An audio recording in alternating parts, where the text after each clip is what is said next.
मुझे ना बचपन से लगता था कि मैं आईपीएस ही हूँ। बस्सी क्यों हर स्टैंड अप कॉमेडियन से अलग है? सबसे पहले हम स्टैंड अप होता क्या है उसे समझते हैं। एक बंदा खड़े होकर चुटकुले सुनाता है, तो अब सवाल बनता है कि चुटकुला होता क्या है। कोई भी बात या काम अगर आपको हंसा दे तो उसे लतीफ़ा या चुटकुला कहते हैं। किसी भी जोक को आप दो पार्ट्स में ब्रेक कर सकते हैं, सेटअप एंड पंच लाइन। अगर 5 लाइन का जोक है तो उसकी शुरुआती 4 लाइंस को सेटअप कहते हैं और 5वीं लाइन जो आपको हंसा देती है उसे पंच लाइन कहा जाता है। अब एग्जाम्पल से समझते हैं। मैं ना लाइफ में बहुत चीज़ों से फटती है, जिसमें से एक है कुत्ते। कुत्तों से बहुत डर लगता है मुझे, पर मुझे ना कुत्तों से कोई प्रॉब्लम नहीं, क्योंकि हमारे बीच में अंडरस्टैंडिंग हो गई है कि हमारी बनने नहीं वाली। तो तू अपने स्पेस में, मैं अपने स्पेस में रहता हूँ। ये प्रॉब्लम है कुत्ते पालने वाले लोगों से। पर स्टैंड अप कॉमेडी 1 घंटा 1.5 घंटा चलती है। अब कोई जोक अकेले में 1 घंटे का तो हो नहीं सकता है, तो स्टैंड अप कॉमेडियन पूरे घंटे 1.5 घंटे भर का एक्ट प्रिपेयर करता है अपनी लाइफ के एक्सपीरियंस और ऑब्जर्वेशन के हिसाब से। ऐसा नहीं कि 20,000 की जींस खरीदने के लिए पहले पैसा भी नहीं खर्च करूं, फिर इसको पहनने के लिए एफर्ट भी नहीं डालूं। वो 20,000 की खुद चल के आनी चाहिए मेरे पास पूरी पहन।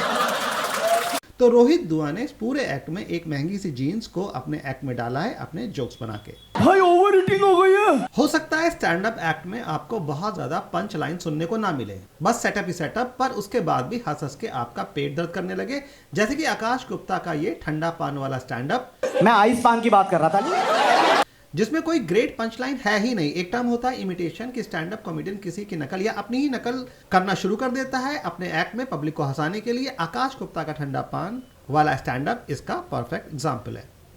यार सिगरेट लेने आया था, अब गीली सिगरेट कहाँ गई? हाले आंडू। एक टर्म होता है एनिमेशन, जिसे स्टैंड अप कॉमेडियन बहुत यूज करते हैं। वो कार्टून के जैसे बिहेव करते हैं स्टैंड अप में ह्यूमर को बढ़ाने के लिए। हाले आंडू। एक एलिमेंट होता है स्टैंड अप में जिसे एग्जैजरेशन कहा जाता है, मतलब किसी भी किस्से को बहुत बढ़ा चढ़ा के बताना, इस कदर बढ़ा चढ़ा के बताना कि उसमें ह्यूमर तो कमाल का हो पर रियलिज्म जरा भी नहीं, पर सटायर पूरा। ऐसा नहीं कि 20,000 की जींस खरीदने के लिए पहले पैसा भी नहीं खर्च करूं, फिर इसको पहनने के लिए एफर्ट भी नहीं डालूं। वो 20,000 की खुद चल के आनी चाहिए मेरे पास पूरी पहन।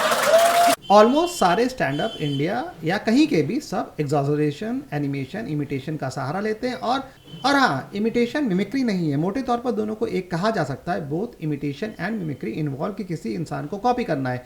मैं अंदर घुस रहा हूँ और कुत्ते से अजीब तरीके से बातें कर रही है। शैम्पू आकाश भैया आए हैं आपके ब्रदर। इमिटेशन का एग्जाम्पल लें, जैसे कि हम घर में मम्मी पापा की नकल उतारते हैं पर हम उनकी हूबहू आवाज नहीं निकाल रहे होते हैं। मोटे तौर पर उनकी बॉडी लैंग्वेज और आवाज के मॉडल और पैटर्न को फॉलो करना, पोटेंशियली विद सम वेरिएशन।